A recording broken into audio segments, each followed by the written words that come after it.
Welcome to the Biotech Startups podcast by Exceeder. Join us as we speak with first-time founders, serial entrepreneurs, and experienced investors about the challenges and triumphs of running a biotech startup, from pre-seed to IPO, with your host, Jon Chee.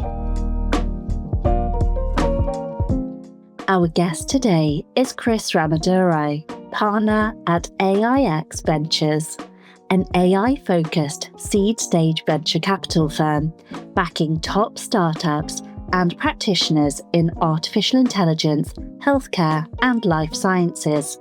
At AIX, Krish leads technical diligence, deal sourcing, and portfolio operations, having sourced and managed more than 45 early and growth stage investments, driving over $20 billion in cumulative portfolio value. His track record includes successful exits and unicorns, such as Volumetric Biotechnologies, Pathology Watch, Trials AI, and more. A Harvard and Oxford-trained biomolecular engineer, Krish has supported more than 25 pioneering scientific breakthroughs, from the world's first AI-designed drug to enter human trials, to the first commercial rideshare satellite launched into space. He has served as chairman and board member for leading AI and life sciences companies, lectured at Harvard, and published research spanning applied engineering, AI, and medicine. From startups and venture creation to global efforts in AI and healthcare innovation, Krish's path reflects the level of vision and commitment needed to advance how we think about science, technology, and the future of human health, making this a conversation you won't want to miss. Over the next 4 episodes, Krish shares how his father, childhood curiosity about science, and a career-shifting injury carried him from Chicago through the University of Illinois and Harvard to building a career at the intersection of biotech and venture capital. He reflects on lessons, from cold emailing his way into research, transitioning from academia to investing during COVID, market mapping compute-driven biotech before it had a name, and balancing graduate studies at Oxford with full-time venture work. He also unpacks why AI defensibility now lives in full-stack applications, how evidence-based investing drives impact, and what it takes to build firm culture, raise capital as an emerging manager, and back the next generation of AI-native biotech companies at AIX Ventures. Today, we'll hear about Krish's early days growing up in Chicago and the impact his cardiologist father, stacks of anatomy books, and a fascination with the scientists behind superheroes had on him and his trajectory as a student. We'll hear how a femur fracture ended his track ambitions and led him to attend the University of Illinois, where he paired chemistry and biology with economics and worked on biological water filtration projects in Sub-Saharan Africa. Lastly, we'll hear about his time at Harvard, auditing classes before admission, juggling multiple jobs, and sending hundreds of cold emails to principal investigators and research leads in search of an opportunity, a process that ultimately opened doors, built conviction, and set the stage for his path into venture. Without further ado, let's dive into part 1 of our conversation with Krish Ramadurai. Krish, so good to see you. Thanks for coming on the podcast. Absolutely. Likewise, John. Super appreciate it. Yeah, I know this has been a long time coming. I feel like we talked months and months ago, but we're really excited about, having this, taking the opportunity to really dive into your background and really kind of, learn from you via your experiences and really hear from you how you got to where you are. So take us all the way back. Let's go all the way back to your upbringing. What was your childhood like? Were there any formative moments that got you into STEM, or is that something that kind of coalesced later? Yeah, it's a great question and reflection exercise. My childhood pretty normal. Grew up on the south side of Chicago, and my dad immigrated over the United States. He's an interventional cardiologist, and my mom stateside, and so pretty normal Midwestern lifestyle. So. My kind of foray into STEM was, heavily influenced by my father, working as a physician, he had all of his books and everything in his office, and I was always intrigued. Obviously, they were slightly cardiology biased. I think that was my first foray into life sciences, trying to read Grey's Anatomy as a 4-year, and Yeah, yeah, like this is not going to be groovy, but yeah.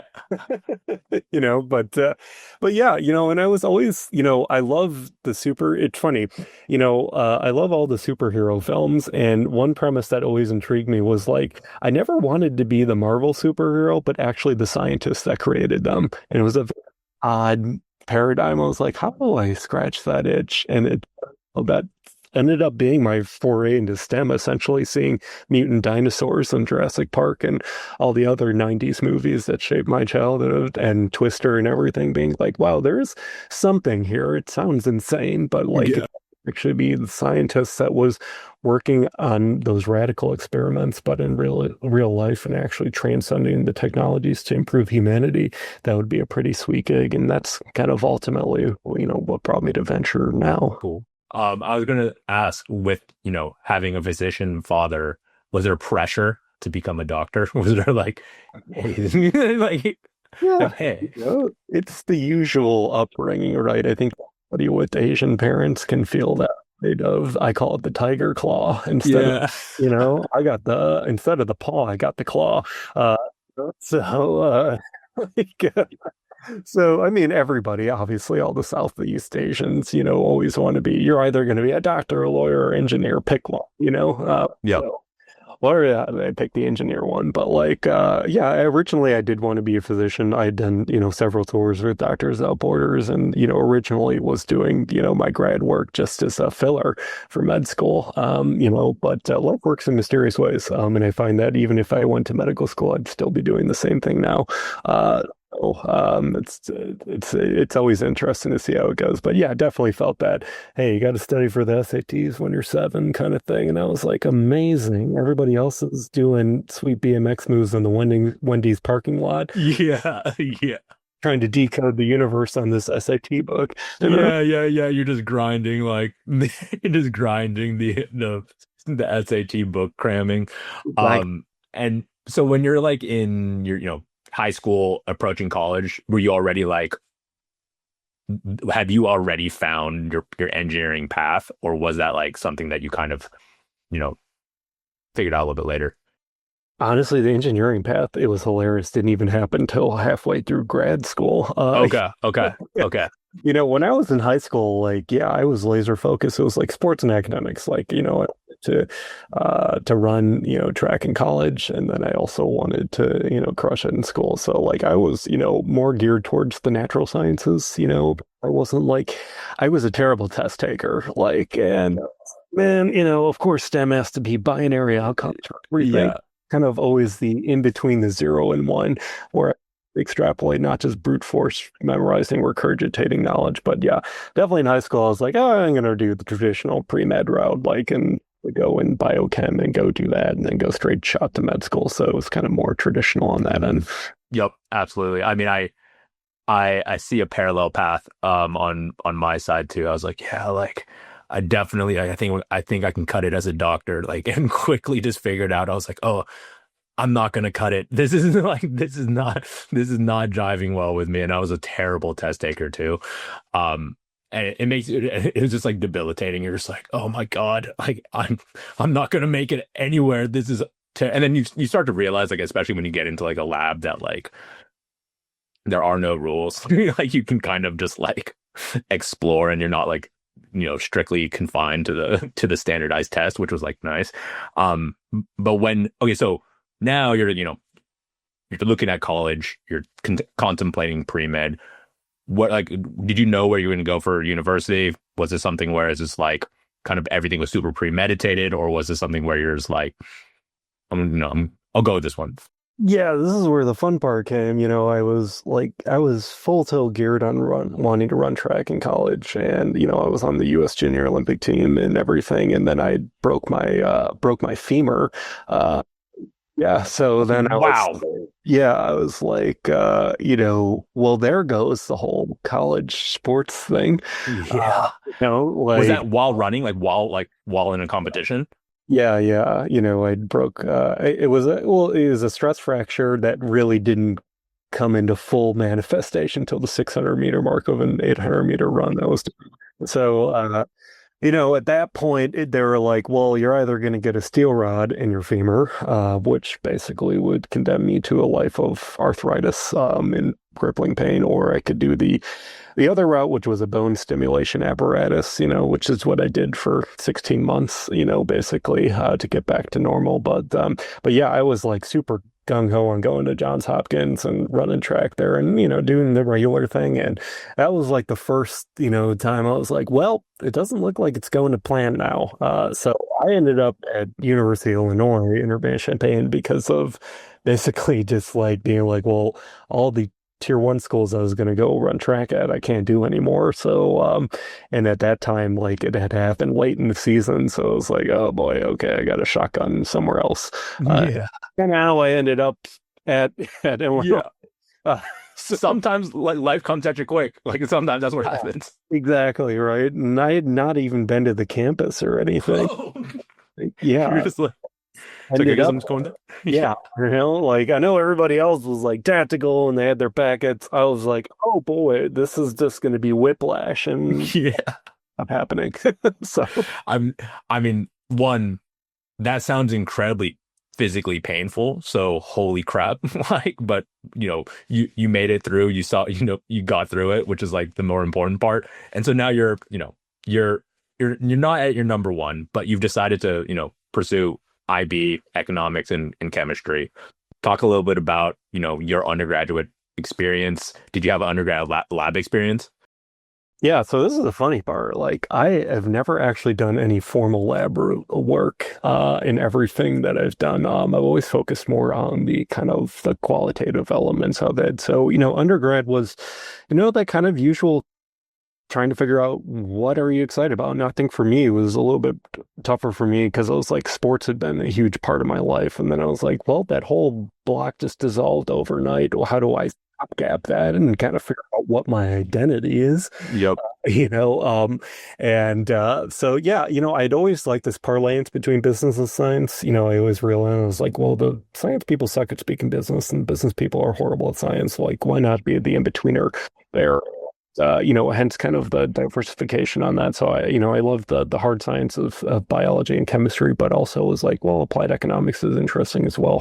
So I got kind of that taste that really didn't come into manifestation until my senior year of college when I added the economics degree on top of it, because at that time I was just doing STEM. And then I was like, well, good to have a backup, just in case things don't work out. But I was finding that, my research experience in undergrad, I was working on biological filtration systems in Sub-Saharan Africa, with a few orphanages and everything over there. And so, that was kind of an interesting foray of cross-denominationally bisecting the applied science stuff, but also working on economic outcomes, and how that actually influences the cyclical nature of poverty and stuff like that. And that actually set me up for a nice impetus of going to grad school and carrying that thesis, because that was exactly what I did.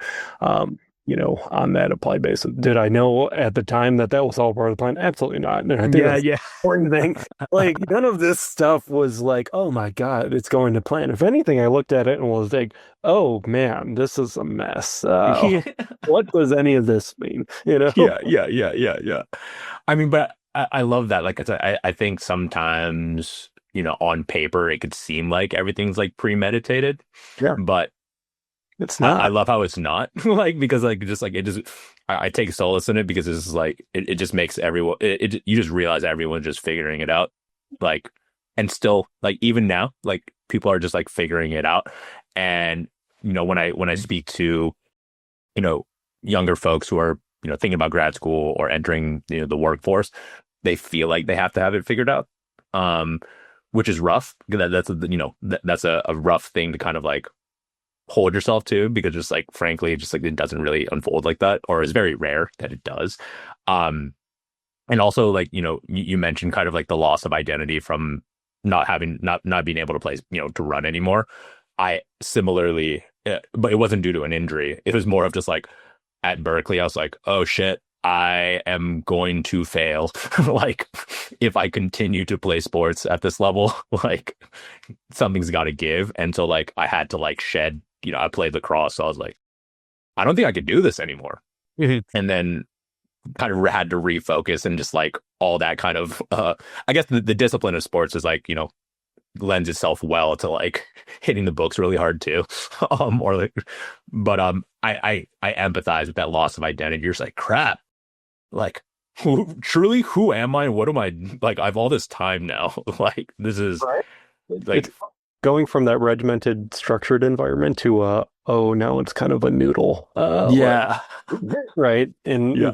point, everybody, I always say that, like everything on LinkedIn is going great, right? And I'm like, there's like, life doesn't work on a single binary outcome. It's like all over the place. And I think that's like, it was frustrating to me, when people be like, you got to find your passion. I was like, what does that actually mean? Like, what is something to doing that, right? Because it's just ambiguous. They're like, oh, it's like same thing as getting a job and everything. They're like, get a network. I was like, what does that even mean, man? Like, so everybody's networking all the time, but I'm like, what is the actual outputs associated with this input? Yeah. So, No.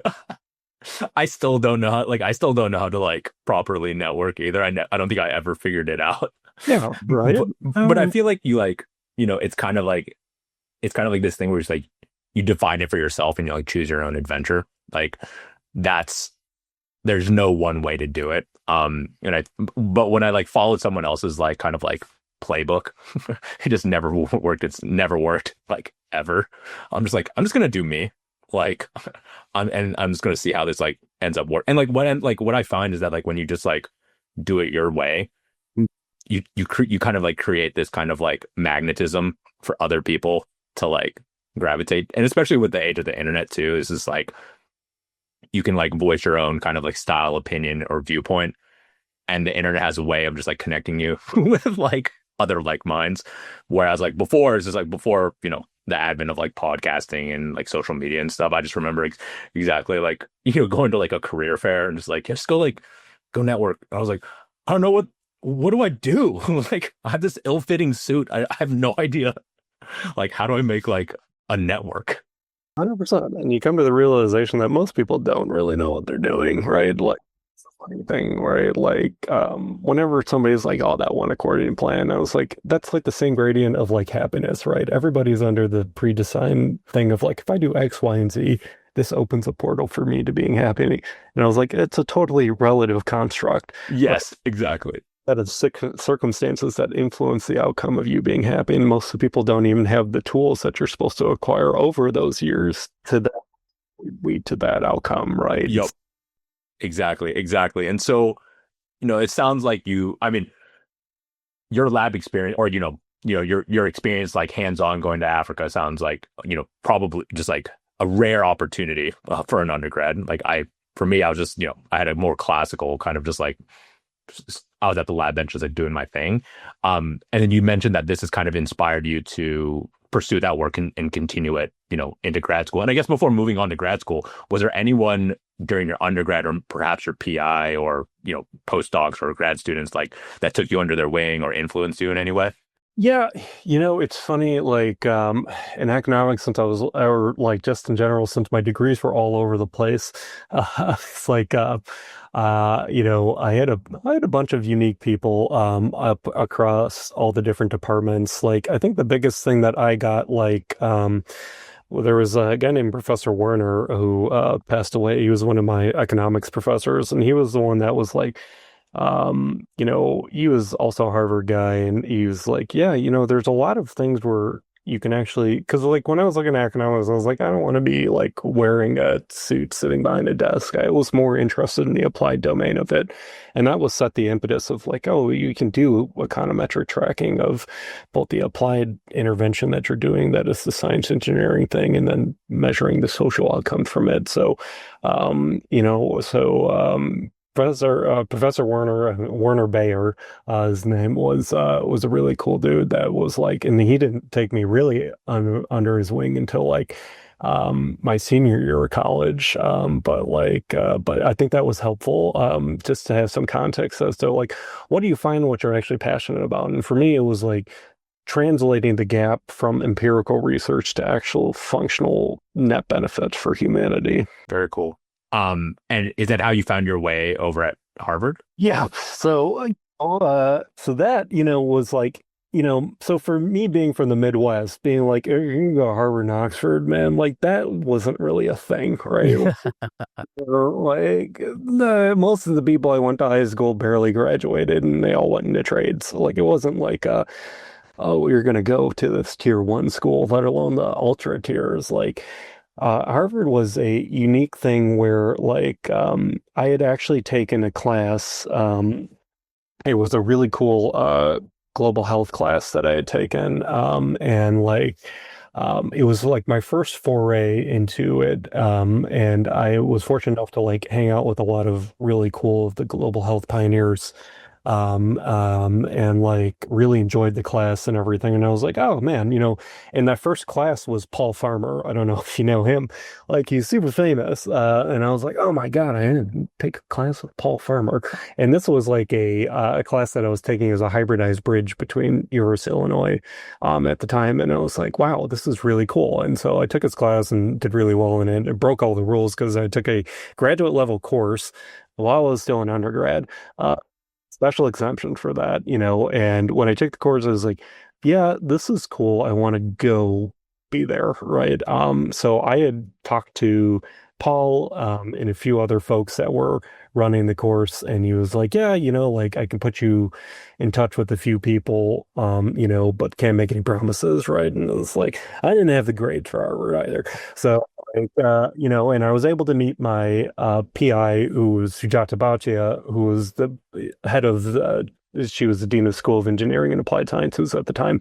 And she was like, yeah, like, take a couple classes, audit them, and see how you do, right? And that's exactly what I did. Like, basically audit it. It was like a weird thing, like, because like I was essentially taking classes cross enrolled, but like had not been formally admitted yet. No way.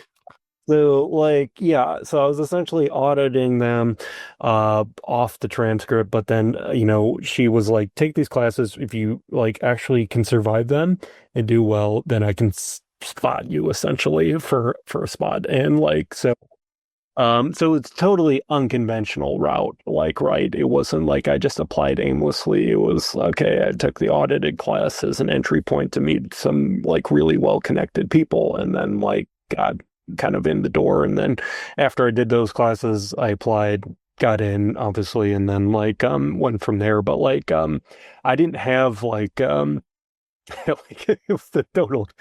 It was also once again, nothing went to plan. I know everybody applies at grad school and does like, here's my list, here are my GREs. I did the weird kind of loop thing, and only applied technically to one graduate school, which is probably the biggest no-no ever. Like, I love that though. Like that's the coolest part. You're just like, no, I'm gonna do this in an orthogonal way, like a totally batshit crazy way. Because when I wrote like the advisor from my undergrad, they're like, what are you doing? Like, like, I don't know, man. I don't, so like, and then, I took the shotgun, and after I graduated from U of I moved to Boston, and, got to know Sujata, and she was also working at the Belfer Center. And that was like what got me in, because I couldn't afford the tuition at Harvard's insanely expensive. So the only way I could do it was to become an employee effectively and get tuition assistance plan off of that. So I was working full time while going to school full time, essentially. But, so she was able to get me a job, and help me at the Belfer Center, which in the Taubman Center for State and Local Government. So hence why I was doing both of those at the same time. I was also working the night shift at the library, the Harvard Library called Lamont. So I was effectively working 3 jobs to keep my head above water so I could survive and pay rent in Boston. So hence the dichotomy of being at 2 major institutions at the same exact time while doing a degree full time. So don't recommend, but when you have no other options, you kind of just go with it. So Yeah. No, I mean, look, I feel like it almost the saying comes to mind: if there's a will, there's a way. Like if you want it bad enough, you're gonna do all these things. So I guess let's kind of maybe pull the thread out kind of each of these components. So how was the academic side? How was your master's experience? It was good. I mean, typical master's experience, right? At the end of the day, Harvard's quite nice because you have your core block of courses and everything, but they're quite flexible. My first, course over there was cross-register with the medical school and everything. I had a terrifying immunology professor, European woman who scared the shit out of me. So probably not the best foray. I remember that class being she gave us a paper and we were all sitting at a round table, 9 of us. And she's like, I want you to finish the abstract for this paper. If you get an email from me, that means you haven't been dropped from the program. And I remember we were all sitting there being like, well, we just moved out here. If I don't get in, then I have to recycle essentially. And I was like, oh, I don't want to do that. Yeah, dude. And That's brutal. Yeah, and that's how I met one of my best friends, Yu Chun, is because I didn't have a pencil at the time to do it. And I was like, oh man, I need to borrow your fanny pack. I could write this abstract and hopefully not have my entire future destroyed.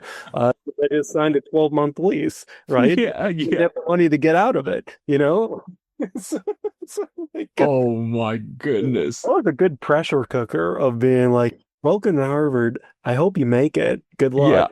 Yeah. So after that, it was fine. It was very cool. I think the biggest thing was once again reaffirming the basis of I wanted to work on applied stuff. So while I was there, I got to work with Ash Carter, the U.S. Secretary of Defense, David Petraeus, who was the head of the CIA, Dan Kai-moon, who was UN Undersecretary General. They're all on the same floor of my office. All Jesus. Right. So I got to hang out and have a lot of cool coffee conversations with them. And that's how a lot of the stuff also manifests. I got to meet with Ash and he was the one that was like, you should work on this USAID project that I'm having. It's kind of a perfect blend of that. And he introduced me to Mike Kramer, right? And Mike, won the Nobel Prize in economics. And I was like, so I got to work with Mike on all of those projects and got to work with the Vatican and the UN and a bunch of other things because the Belfer Center is a think tank. So you get rotating cadence of projects and everything. But and then I was like, this is cool. I like the work and everything. And at that time I was I'd finished my thesis and everything, and then co-authored a book with Sujata on 3D bioprinting and everything. And it was nice because the think tank environment actually set me up for venture effectively because you're doing the same thing, right? In a think tank, you're critically analyzing the solution, getting to the point very quickly and making an executive decision. It's kind of the same thing as venture, right? Systematically market mapping, taking some bets, and then making a decision off of it. So, but yeah, so while I was working there, and everything, got all these great exposures and everything. And then and got to work with Mike on USAID project. And once that project kind of wrapped up, I kind of had 2 options. Either I was going to go into intelligence, because that's where David was, or, the other option was, Ash introduced me to a guy named Eric Schmidt, right? And right. And they were talking about venture and everything. And I was like, well, I think I'm pretty decent at this. And I, worked, USAID was more of a quantitative assessment and portfolio metrics and stuff like that. But I started to get a taste for how do you actually invest institutional money? How do you build a portfolio and everything? So, but yeah, so that's kind of what segmented into me getting into venture, basically, of being like, okay, well, I could be a desk jockey at the CIA at Langley for the rest of my life and probably hate it. Or I could go, and this is 2019, into venture, and do all the cool stuff we've been talking about in real life and continue to do that kind of narrative of applied science and engineering at scale. So Very cool. I guess as you're looking back, I mean, you were doing a lot. You were doing, yeah. You're doing a lot, but it's certainly a thing where it seems like, when you get that active, you find yourself, on these floors and bumping shoulders with people who you never imagined you would ever bump into, which then opens doors and opportunities. And it's kind of this thing where I see kind of a common thread, just putting yourself out there, and maybe we talked about what is networking? It's almost for me, kind of what I'm hearing is just go do things, just get active as much as you can and try to just follow that kind of quote unquote passion. And then you ultimately bump into people who are ballers like that. Would you is that kind of how you kind of saw it kind of manifest?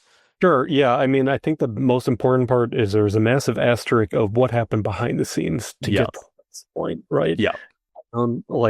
Behind the scenes was I had sent out 500 cold emails. Yeah.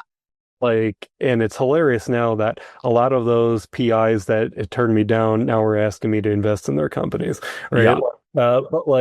So there was a whole thing of I had gone brute force and was getting rejected nonstop, all of the time, and being well, I'm in the system, but I'm still getting rejected by the system. I was and there was so basically you got in, you're okay, I was able to write this abstract. I can stay here. Program, right? I'm in the program, but I'm just going to just brute force and just get in touch with people any way possible. Yeah, right. Because, unfortunately, still in Harvard, it's still very siloed, right, between departments and everything. So it's not you get in and it's Candyland, right? You still gotta I had to still apply it because at that point I was I don't have enough money to be over here. Yeah. So I was everything for me always reverts back to I had no other options. You got to do it. So at that point I was okay, I need to get couple jobs to get this going, right? And so I had sent out zillions, right? And I was yeah, okay, I got the Harvard email. I should be getting a response. No, Yeah. come on, right? So and it was doing that, and there was a bunch of rejection. I just did it in an accelerated framework, and I lucked out that the one. And even having the end with everybody was great, but you still had to be still qualified for it. So it still took a while. I'd started the program back in June and took me until November to get some kind of position, right? And at that point I was running on my last nickel and dimes. Okay, thank God. So yeah, I was I was about to miss rent. This was gonna be bad. Pretty much, man, I was glad to do that. And then, yeah, that came through. And that first job was from the Taubman Center in state and local government. And I got to work with an awesome person named Rachel McCleary, she was writing a book on moral scruples and everything and wanted more of a science person on it. So I was perfect, I'm your guy. And then Rachel was ultimately the one that facilitated the intros to Mike and everybody else as well. So it was kind of a weird thing on that. So yeah, I think, for people that are man, I would say it's a lot of random collisions, right? But then also just being you just gotta embrace the suck, right? Yeah. This is the hard thing, right? It's funny when I talk to founders, what is the one thing I wish for you? To suffer, right?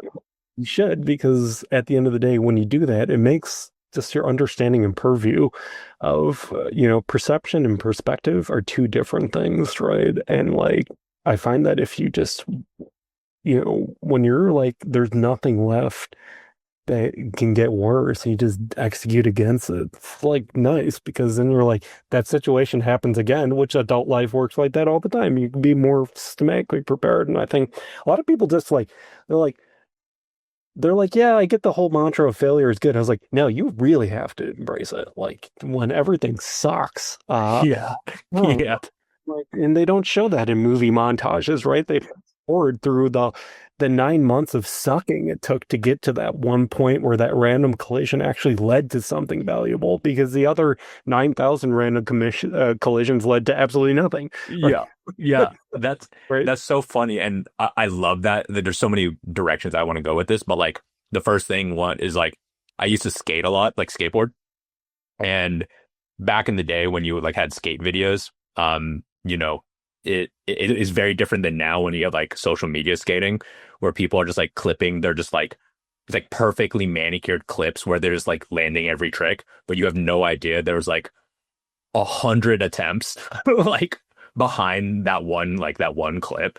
And it gives people the wrong impression that like or at least expectation that I should just stomp the landing on this like on first try, when in actuality it was like pure pain and suffering for like probably weeks to months of just trying to like whatever hit this handrail or wherever it may be. And I'm just like, what the heck? And also like some like same experience when I was starting theater a long time ago. I